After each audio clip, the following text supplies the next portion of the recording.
What is going on out there, peeps? All right, let's get back to the Iraqi Dinar news. All right, so the G7 had their meeting. They did bring up Iraq. We will talk about that here in a moment. By the way, nice office. Okay, you guys know if you're thinking about buying precious metals, and you should right about now, please give a consideration to our friends over that Money Metals Exchange. The link is down below in the description. If you are a first-time buyer and you spend more than $100, use promo code Pimpy, P-I-M-P-Y, and get your free half ounce of silver.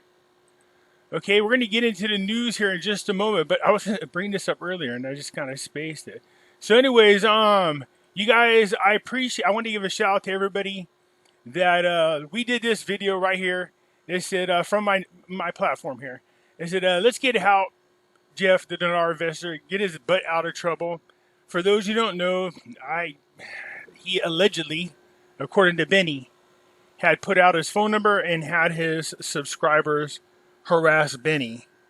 So, you know, we can have all the differences we want, Jeff and I, but the truth of the matter is I just didn't want him to get in trouble. So I was hoping that he made the apology video because, you know, you don't want Jeff to get in that kind of trouble, despite the fact that we bump heads.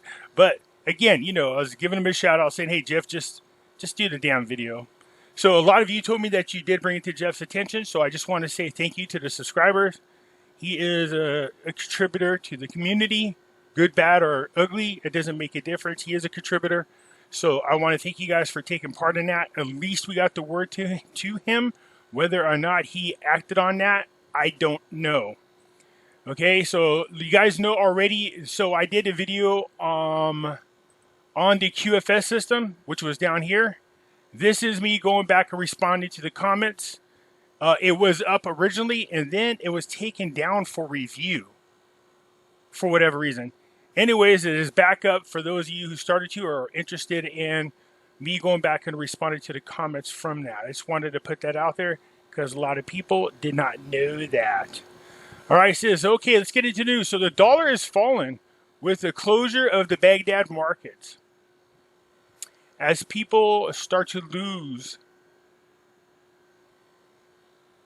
interest in the U.S. dollar, they're starting to lose their trust in the U.S. dollar. It's something that I thought would never happen, if I'm being honest. I never thought it was possible. But when I did my gold, silver, and crypto video earlier, we're, you know, in response to the sanctions that Cuba has received from the United States, they're warning the tourists who come to visit not to bring U.S. dollars. They're not going to be accepted. And my thought was, you know, if enough countries continue to do this, it really is going to damage the U.S. dollar. Again, think supply and demand. If these countries don't demand the U.S. dollar and there's no need for them, it's going to lose its power. Now, whether or not enough countries will get together to do that, I don't think so. But we'll see. We'll definitely see. We know that the China is selling off a lot of their U.S. debt so that when they go to make their move, it's not going to affect them. Because the more debt that they owe, American debt, then if the dollar loses its value, it really affects them. But in saying this, it's kind of weird because they're printing as much money as we are, so their currency is not really that valuable either. So anyway, it says the dollar is falling with the closure of the Baghdad market. Well, we know that the dollar continued to gain over and over on the Iraqi dinar. So Iraq had to take some steps in there to keep that from happening. And one of them is they just increased the amount of foreign currencies they sold, which is mainly the U.S. dollar, in auctions to help stabilize that. And it appears like they've done a great job. Anyways, the dinar seems to be gaining so far. It's just a minor step, but it's still a good step. The dinar is gaining against the U.S. dollar. So instead of you getting, you know, 1,550 dinars for every dollar, it's back down to, it looks like right here, 1,490, and it's going to continue to drop. Let's hope so. Okay? Now it seems to be going in the right direction. That's what we want. So on Monday, it says the exchange rate fell on Monday. The closure of the main stock exchange. Good. While the price recorded this morning was at 1,502 dinars for every $1. Our correspondent indicated that buying and selling prices also decreased in banking shops in the local markets in Baghdad, where the selling price was 1,500 dinars for every dollar, while the purchase price was an amount of 1,490 dinars for every dollar. So good. That's the right direction. That's the direction we want it to go into. The 7th Summit confirms its support for the sovereignty of Iraq and the government's efforts to hold outlaw groups accountable. We all know the G7 meeting took place. And of course, they go talking about current events on their master little plan. And where they are basically is what they're really doing. So these are the 7 industrialized nations deciding what's going on in the other nations. You got to love that. Okay, just so you know. So they did bring up, again, Iraq, and all they went on to say simply is they will continue to support the government. They will continue to support the sovereignty of Iraq. And they applaud the government of Iraq for its stance against ISIS, which I agree, they've done a great job. So they are also going to be doing what they can to invest in the country to help it with its, we know this, a lot of these nations have already signed memorandums of understanding. So I have not heard too much in the news about any more provocations coming from armed groups, which is great. That's what we want. That's great news. Stability in the country. We also know early elections are coming up here in October. They were postponed, remember. And now I think they said there's 71 nations that are going to be involved in this election to make sure that indeed it's a fair and free election. Woo! That's what I'm talking about. We should have had them over here. Anyways, good. That's what we want. We love to see this kind of news. Great support for Iraq.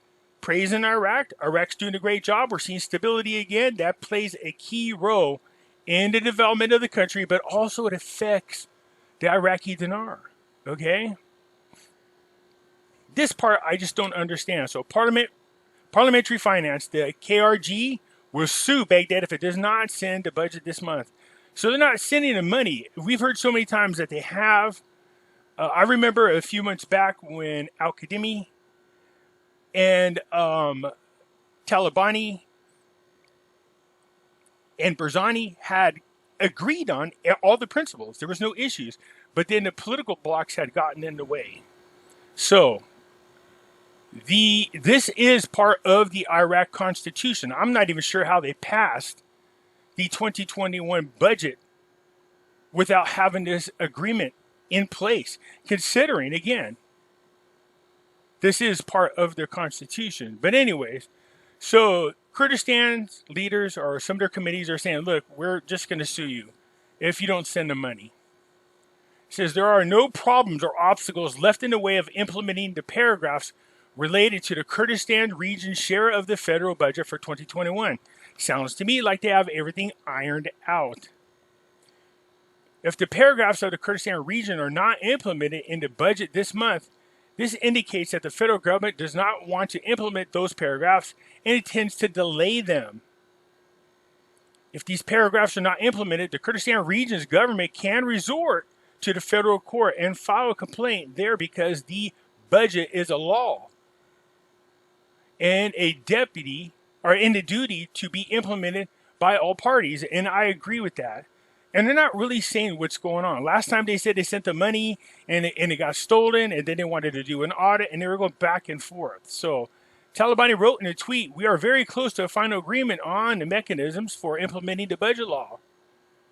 There are good intentions from both parties, and adherence to the text of the law will have a positive impact on the financial situation in the Kurdistan region and will direct relations between Baghdad and Kurdistan region towards a new stage."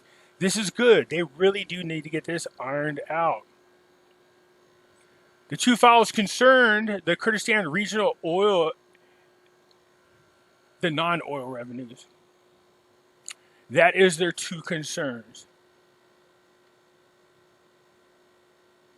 So we know with the price of oil going up, you know, here's the weird thing is Kurdistan's fully capable of selling oil, and I believe it started to do that from its own region.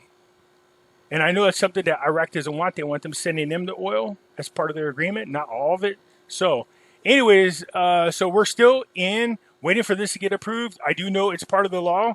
I'm not sure why Iraq is not sending it. They need to, Baghdad is not sending it. They need to get it over there. Again, it is part of the law.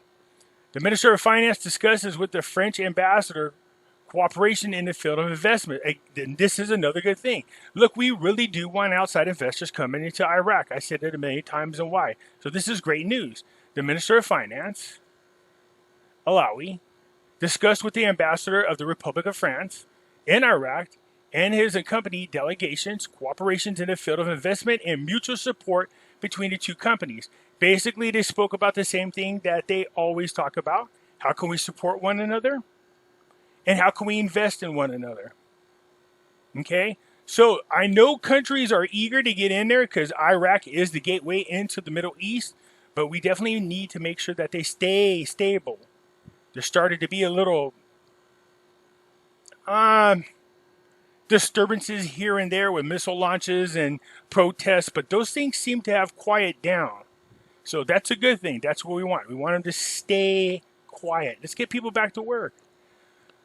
We heard that this tower was going to become the tallest building in Baghdad, and sure enough, it is up, and it is the tallest. So congratulations to the tallest building. And the White House says we will continue to stand by our allies and partners in Iraq. So the White House is sending their support over to Iraq in midst of everything that's going on.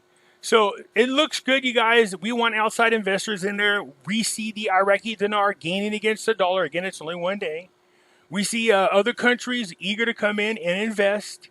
We see that things seem to have quieted down. They're very stable. So these are all good, positive news. That's what we wanted, and that's what we got. That's it for now, you guys. Hit the thumbs up button. If you're not a subscriber, please do so, because when you do, it helps out the channel, and I surely do appreciate it. That's it for now. I'm out.